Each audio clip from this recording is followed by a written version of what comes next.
अब ये इंटीग्रल में आई ऑफ 0 की वैल्यू 3 है, आई ऑफ पाई बाई 12 क्या होगा हमें निकालना है। तो पहले मैं 1 माइनस कॉट एक्स जो है उसको क्या बोलता हूँ, यू बोलता हूँ। Let u equals to 1 minus cot x. तो यहाँ पे इसका डेरिवेटिव क्या होगा, तो डेरिवेटिव u के रिस्पेक्ट में है तो du, और यहाँ पे x left hand side right hand side में देखा तो du by d x which is equal to 1 का तो डेरिवेटिव 0 होता है क्योंकि कांस्टेंट है, और कॉट एक्स का माइनस कोसेक स्क्वायर एक्स, तो माइनस वो और ये माइनस मिलके प्लस हुआ कोसेक स्क्वायर एक्स। ठीक है, कोसेक को सी एस सी भी लिख सकते हैं ना। यहाँ से बोलो डी यू क्या होगा, so d u will be equal to cosec square x, और ये डी एक्स इधर जाएगा, आ गया। ठीक है, अब इंटीग्रेशन में डाल दो, तो इंटीग्रेशन 6 अपॉन, पहले लिखता हूँ 1 minus cot x, 1 minus cot x का whole square into 1 upon sine square x, 1 upon sine square x, और ये डी एक्स। तो क्या 1 माइनस कॉट एक्स को मैंने क्या लिया था, तो 1 माइनस कॉट एक्स को मैंने यू लिया था, तो लिखता हूँ 6 अपॉन यू, और क्योंकि इसका स्क्वायर इसलिए इसका भी स्क्वायर। ठीक है, और ये जो पार्ट है 1 upon sine square x D x, तो 1 upon sine square x D x क्या बना आपका, तो डी यू बना, क्योंकि डी यू को आप कल के दिन क्या लिख सकते हो, 1 upon sine square x D x. मतलब कोसेक स्क्वायर एक्स का रिलेशन, मतलब कोसेक का रिलेशन किसके साथ है, तो साइन के साथ है, तो cosec square x D x क्या बना, 1 upon sine square x D x. तो ठीक है, 1 upon sine square x D x मेरा क्या बन गया, सीधा सीधा डी यू, तो लिख दिया मैंने यहाँ पे डी यू इंटीग्रेशन। अब 6 क्योंकि कांस्टेंट है मैंने इंटीग्रेशन से बाहर लिया, तो इंटीग्रेशन से बाहर इंटीग्रेशन ऑफ u का पावर -2 du, ये जो u का पावर 2 डिनोमिनेटर में है ऊपर जाएगा तो क्या होगा -2। अब इसमें इंटीग्रेशन लगाओ, तो जब इंटीग्रेशन लगाओगे तो ये तो 6 है यहाँ पे, ठीक है बाहर है, और u का पावर -2 प्लस 1, तो u का पावर -1, नीचे भी -1 प्लस c। अच्छा, अब इसे -6 लिख दूँ, -6 किसके वजह से, तो ये माइनस के वजह से ये -6 हुआ, और u का पावर -1 को, u का पावर -1 को क्या मैं लिख सकता हूँ, 1 अपॉन यू, एग्जैक्टली। तो u का पावर -1 को लिखा मैंने 1 ऊपर की तरफ और नीचे की तरफ u प्लस c, ना भूलो।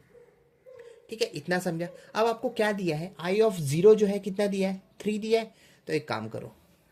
क्या करो, आई ऑफ 0 इक्वल्स टू 3, देयरफॉर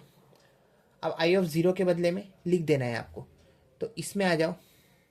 इसको इक्वल टू आई ऑफ 0 बोलो, तो आई ऑफ 0 तो दिया है 3, तो 3 इक्वल्स टू माइनस ऑफ 6 और नीचे की तरफ u, लेकिन u खुद क्या है, तो u मैंने देखा 1 माइनस कॉट एक्स है, 1 माइनस कॉट एक्स, तो इसका मतलब 1 माइनस कॉट एक्स के जगह पे 0 है ना। ठीक है, इतना समझा। अब यहाँ से मैंने देखा और प्लस सी भी है यहाँ पे, प्लस सी, तो लिखो प्लस सी, तो ये 3 इक्वल्स टू कॉट 0 क्या होता है, तो कॉट 0 नॉट डिफाइन होता है, तो something upon not define, answer is 0, तो ये पार्ट आपका सीधा क्या बना 0, और ये प्लस सी, मतलब सी की वैल्यू मिल गया, कितना मिला, सी की वैल्यू मिला 3। अब क्या निकालो, I of pi by 12, I of pi by 12, तो आई ऑफ पाई बाई 12 का मतलब होता है, पाई बाई 12 को अगर डिग्री में कन्वर्ट करोगे तो कितना हो जाएगा, कॉट 15 डिग्री। तो एक काम करो, अब निकालो आई ऑफ पाई बाई 12, है ना, आई ऑफ पाई बाई 12, इसका मतलब मैंने क्या बोला था,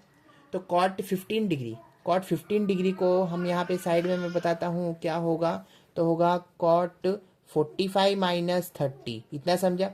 मतलब ये ए और ये बी, तो कॉट ए माइनस बी का फॉर्मूला बोलो क्या है, तो cot a cot b plus 1, नीचे की तरफ cot b minus cot a, ये फॉर्मूला है। ठीक है, इसे ए मानो इसे बी मानो, आंसर निकालो, तो जो भी आंसर इसका आएगा तो वो मैं यहाँ पे सीधा सीधा लिखता हूँ, है ना। तो आई ऑफ पाई बाई 12 किस में डाल दूँ मैं, इसमें डाल देता हूँ, है ना, इसमें डाल देता हूँ, तो देखो ये हो जाएगा -6, नीचे की तरफ 1 माइनस, इसको हमने सॉल्व किया तो क्या मिला, मतलब कॉट 15 डिग्री को, क्योंकि 45 माइनस 30 तो 15 होता है, तो कॉट 15 डिग्री को जब मैंने सॉल्व किया तो मेरे को मिला 2 प्लस √3। अच्छा, ऐसा है, और फिर सी की वैल्यू है, प्लस सी भी तो है, इसमें डाल रहा हूँ ना, तो अगर इसमें मैं डाल रहा हूँ तो -6 लिखा वैसे ही 1 माइनस कॉट 2 प्लस √3 डाल दिया, और प्लस सी जो है वो है +3 डाल दो।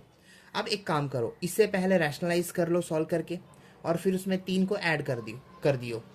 3 को ऐड करना है तो कैसे करेंगे, तो ये तो हुआ -6 और नीचे की तरफ 1 -2 ब्रैकेट ओपन कर रहा हूँ, तो -2 प्लस माइनस माइनस √3, इतना समझा। तो ये क्या हुआ, -6 ऊपर की तरफ और नीचे की तरफ 2 में से एक गया, एक -1 माइनस √3। अब इसी को रैशनलाइज करेंगे, मतलब डिनोमिनेटर को रैशनलाइज करेंगे, तो -1 साइन चेंज प्लस √3, नीचे भी -1 प्लस √3। तो अब देखना ये ऊपर वाला पार्ट जो है वो क्या आया, ये वाला पार्ट, इसको सॉल्व कर रहा हूँ यहाँ पे सॉल्व कर रहा हूँ, तो ये हुआ -6 -1 प्लस √3, और नीचे की तरफ a minus b a plus b, तो क्या होता है a² माइनस b², तो 1 का स्क्वायर तो 1 ही होगा, हाँ, माइनस √3 का स्क्वायर क्या होगा 3 होगा। अब फिर से न्यूमरेटर को देखो, न्यूमरेटर दिखा, उसमें क्या करो 6 1 जा 6 माइनस माइनस प्लस, फिर प्लस माइनस माइनस 6√3, मतलब ये इसके साथ भी और इसके साथ भी मल्टीप्लाई हुआ, और नीचे की तरफ देखा 3 में से एक गए, 2 बड़े नंबर का साइन -2, ठीक है। अब इसको सिंप्लीफाई कैसे करेंगे, तो ये जो -2 है वो दोनों के साथ सेपरेट करो, तो जब इसके साथ सेपरेट करोगे तो ये हो जाएगा 2 3 जा मतलब -3, क्या हो जाएगा -3, ठीक है। अच्छा, और ये क्या हो जाएगा 2 अगेन 2 3 जा, तो ये हो जाएगा माइनस माइनस प्लस 3√3, और क्योंकि मैंने